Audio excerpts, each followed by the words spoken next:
Hello students, how are you? ভালো আছো সবাই? ভগবানের কাছে প্রার্থনা করছি তোমরা ভালো থাকো। আমিও ভালো আছি। অনেক দিন হলো তোমাদের সঙ্গে দেখা হচ্ছে না। তোমরা তো এর মধ্যেই ক্লাস 11 থেকে 12-এ উঠে গেছো, কিন্তু তোমাদের সঙ্গে কোনো সরাসরি ক্লাস হয়নি। এমনিতে তোমরা ভিডিও হয়তো পেয়েছো ইউটিউবের মাধ্যমে। যাই হোক, আমাদের সঙ্গে তোমাদের সরাসরি কোনো যোগাযোগ হয়নি। আজকে আমরা ইংলিশ একটা ক্লাস শুরু করব। তোমাদের যে টেক্সট বুক রয়েছে ফ্ল্যামিঙ্গো, সেই টেক্সট বুকের প্রথম যে পোয়েম মাই মাদার অ্যাট 66, সেটা আমরা শুরু করব। দ্য পোয়েট ইজ কমলা দাস। তাহলে আজকের পোয়েমটা কি? মাই মাদার অ্যাট 66 বাই কমলা দাস। প্রথমেই আমরা পোয়েট সম্পর্কে কিছু জেনে নেব। তোমাদের বইতে অ্যাবাউট দ্য পোয়েট তোমরা পাবে, যখন বইটা হাতে আসবে দেখতে পাবে। আজকে আমি সংক্ষেপে কিছু বলছি। The poet Kamala Das, also known by her pen name of Madhavikutty. কবি কমলা দাস, ওনার যে পেন নেম মাধবীকুট্টি, এই নামেও তিনি পরিচিত। এই নামে তিনি অনেক পোয়েম লিখেছেন। She was born in Kerala and is one of India's first poets. তিনি জন্মগ্রহণ করেছিলেন কেরালাতে, এবং ভারতবর্ষে যে সমস্ত কবিরা ইংলিশে লিখেছেন এবং বিখ্যাত হয়েছেন, তিনি তাদের মধ্যে প্রথম সারিতে আছেন। Her subject matter is basically related to her personality, which is beautiful, sensitive, bold and tormented. ওনার যে কবিতার বিষয়বস্তু সেটা মূলত তার ব্যক্তিত্ব, এবং ওনার ব্যক্তিত্ব খুবই সুন্দর ব্যক্তিত্ব এবং খুব যাকে বলে স্পর্শকাতর এবং সাহসিকতায় পূর্ণ, এবং তিনি জীবন যুদ্ধে নানা দৃশ্য দেখে নিজে সেইভাবে খাঁটি সোনা তৈরি হয়েছেন। External factors do not reflect in her writings. এমনিতে বাইরের যে বিষয়বস্তুগুলি, যেগুলো আমরা বলি রূঢ় বাস্তব, সেগুলো হয়তো ওনার লেখাতে সেভাবে আসেনি, কিন্তু ওনার লেখার বিষয়বস্তু হচ্ছে আউট হার ট্রু ইনার ফিলিংস। এগুলো হচ্ছে ওনার একদম হৃদয়ের যাকে বলে বিষয়বস্তু, যেটা তিনি ফিল করেছেন, অনুভব করেছেন, সেই ইনার ফিলিংসগুলো ওনার লেখায় উঠে এসছে। Her favourite poem is composition alphabet of lust. ওনার প্রিয় লেখাগুলোর মধ্যে দুটো আমরা এখানে দেখতে পাচ্ছি, আছে কম্পোজিশন এবং অ্যালফাবেট অব লাস্ট।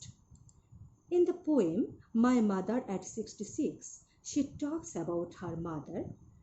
আমরা যে কবিতাটা আজকে পড়ব, মাই মাদার অ্যাট 66, এই কবিতায় তিনি তার মায়ের কথা বলেছেন। This poem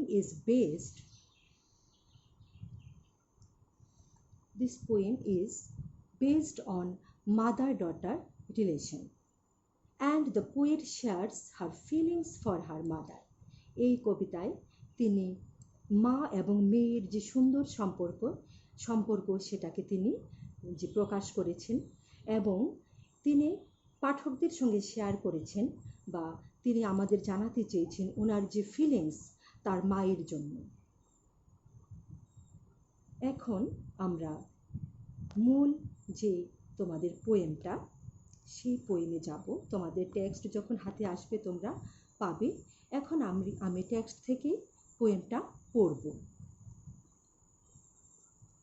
driving from my parents home to Cochin last Friday morning, I saw my mother beside me.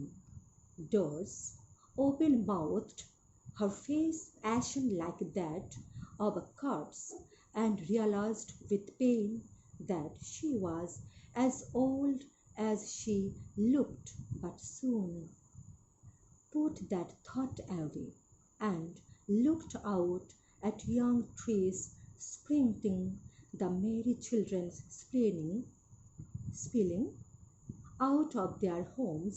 But after the airport security check, standing a few yards away, I looked again at her, wan, pale as a late winter's moon, and felt that old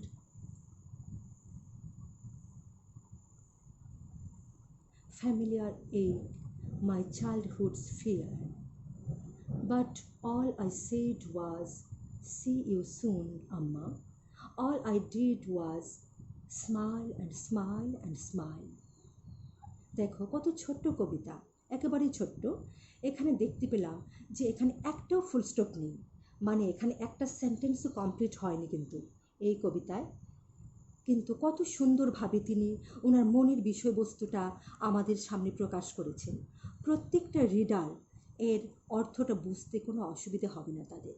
হৃদয় থেকে মা এবং মেয়ের যে ভালোবাসা, এবং আমি বলবো শুধু মেয়ে কেন, প্রত্যেকটা বাচ্চার প্রতি মায়ের যে ভালোবাসা, যে চিরন্তন স্নেহ প্রীতি, সেটা এখানে উঠে এসছে। এখন আমরা এক্সপ্লেনেশন কী আছে সেটা দেখব। Firstly, when the poet is on her way to the Cochin airport with her old mother sitting beside her, she looks at her closely and presents before us her image. প্রথমে আমরা দেখতে পাচ্ছি কি যে কবি তার মায়ের সঙ্গে এক গাড়িতে বসে কোচিন এয়ারপোর্টে যাচ্ছেন। তিনি তার মায়ের দিকে খুব কাছাকাছি থেকে তাকান এবং মাকে দেখতে কেমন লাগছে সেই যে একটা ইমেজ, যে একটা ছবি, সেটা আমাদের কাছে তুলে ধরেন এই কবিতায়। She compares her with a corpse. কবি তার মাকে একটা মৃতদেহের সঙ্গে তুলনা করেন। এখানে মা এবং মৃতদেহ, mother and corpse, two words. আর এখানে আমরা বলবো যে তুলনা করা হয়েছে আর কম্পেয়ার্ড। বাংলা সাহিত্যে বা বাংলা ভাষায় যেমন অলঙ্কার ইউজ করা হয়, অলঙ্কার কেন আমরা ইউজ করি? সৌন্দর্য বৃদ্ধি করার জন্য। সেই রকম ভাষারও অলঙ্কার আছে। এখানে সিমিলি হচ্ছে ভাষার যে অলঙ্কার। মা এবং মৃতদেহ, মাদার অ্যান্ড কর্পস, এই দুটো ওয়ার্ডকে তুলনা করা হয়েছে, যেটা হচ্ছে সিমিলি। এবার দেখো, as she looks at her mother's pale and pallid face, she is struck with the horror and pain of losing her.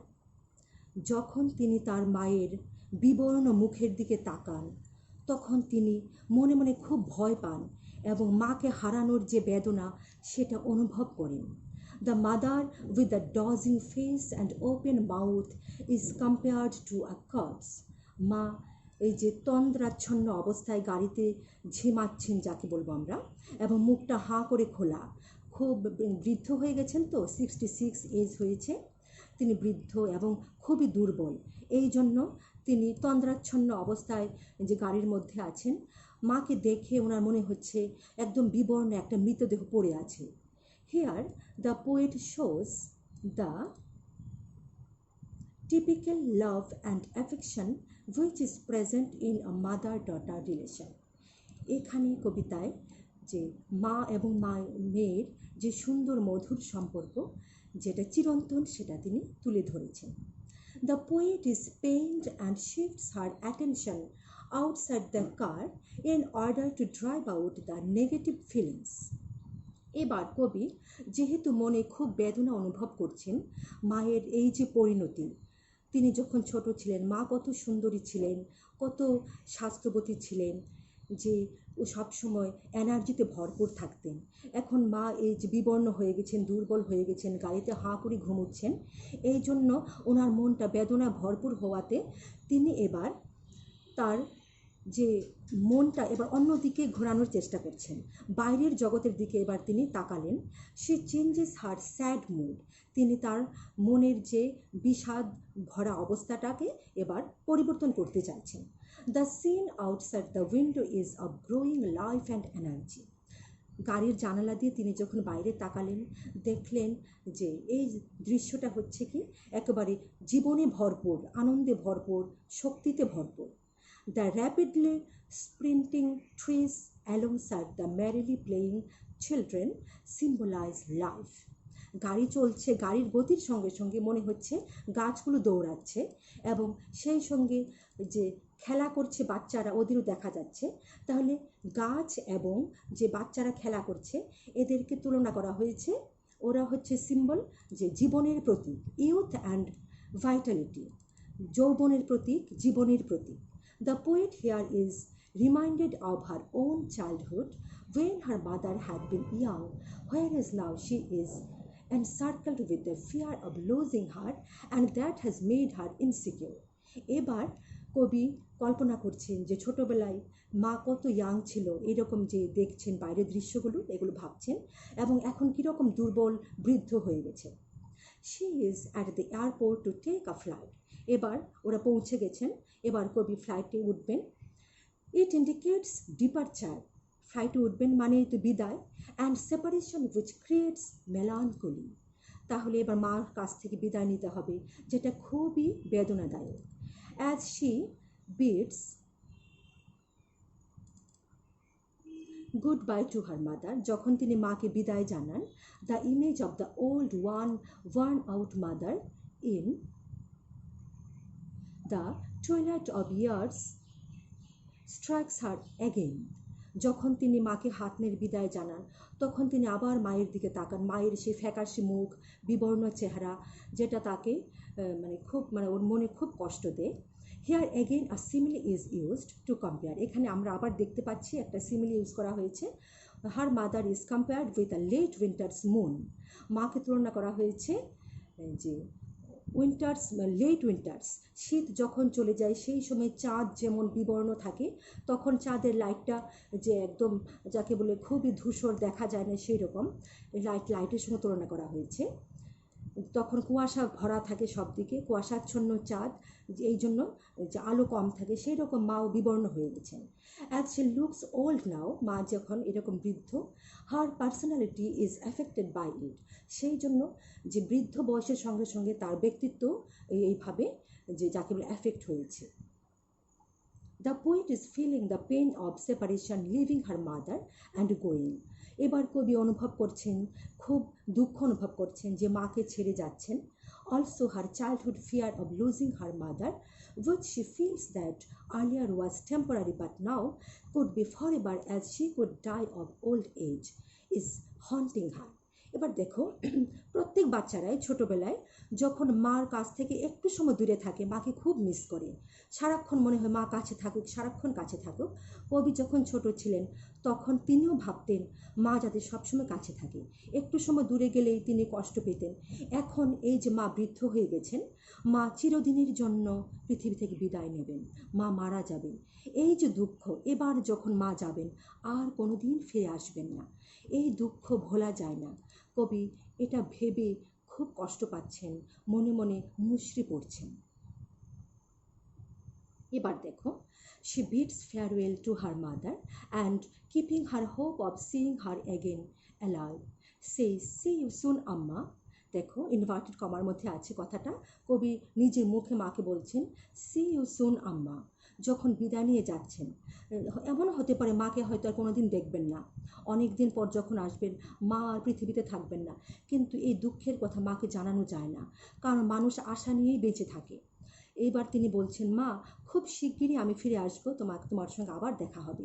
She hides হার সরো, এবার কবি নিজের দুঃখকে লুকোচ্ছেন।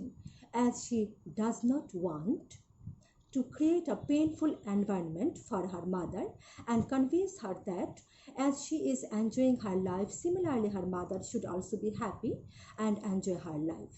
এবং এটা দেখাচ্ছেন তিনি যেমন জীবনকে এনজয় করছেন, প্রত্যেকটা মুহূর্তে আনন্দ অনুভব করছেন, মাও সেই রকম আনন্দে যাতে থাকেন। মাকে এই জন্য আশা দিয়ে যাচ্ছেন যে তিনি খুব শিগগিরই ফিরে আসবেন। এবার তোমাদের জন্য কিছু ডিফিকাল্ট ওয়ার্ডস রয়েছে যেগুলো তোমরা আগে পাওনি, নিউ ওয়ার্ডস ফর ইউ, এগুলো তোমরা দেখে নাও। Doze, a short light sleep, আমরা বলি না যে তন্দ্রাচ্ছন্ন অবস্থা, ঘুম ঘুম ভাব, সেটা। অ্যাশন, very pale like ash. Corpse, a dead body, splinting here, shooting out of the ground. Spilling here, to move out in great numbers. 1. Unnaturally pale as from physical or emotional distress. 8. Pain. তাহলে আজকের মতো এখানে শেষ হচ্ছে class. সবাইকে ধন্যবাদ, তোমরা ভালো থাকবে, হেলদি থাকবে।